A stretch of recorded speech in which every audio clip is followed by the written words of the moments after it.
So let's talk about your early days as a DJ. The first thing I want to ask you is how did you choose or prepare your music for those first gigs? Well, the first gigs, I was borrowing a lot of records, if I'm brutally honest. I only had maybe 15 or 20 records for the first month or 6 weeks of playing, but I had some really good friends and often I was playing with them anyway. So yeah, I would prepare by going through their record boxes and having a little section ready for me when we were playing out together. And what kind of venues were you playing at in the early days and what did they teach you? So the very early days were, Chelsea, Fulham, London gigs. Some of them were, from 50 to 100 people. Others were a little bit bigger. They taught me one thing that is key. If there aren't people dancing, you're doing something wrong. The great thing about the British people is they do love to dance. So you should be able to get them on the dance floor. And what did it feel like to play in front of a big crowd for the first time as a DJ? So the first big crowd was when I was in the States, and that was like 15,000.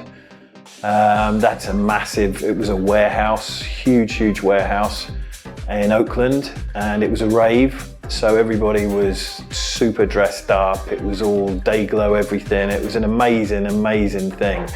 Very simple in those days. They didn't have tons of sound or didn't have tons of staging and lighting.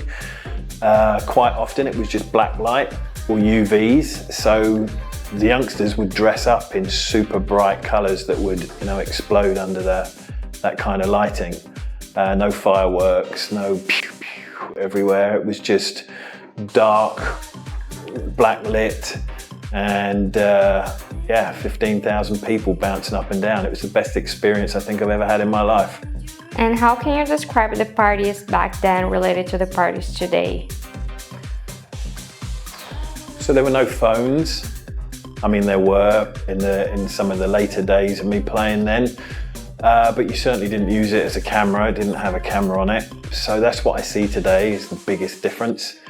Everybody danced. It was the only thing you really went there to do, and to dance. And there was no additional entertainment like theme park rides and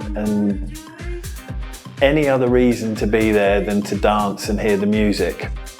The DJ, although it was important to have good DJs there that people knew, some venues couldn't even see where the DJ was.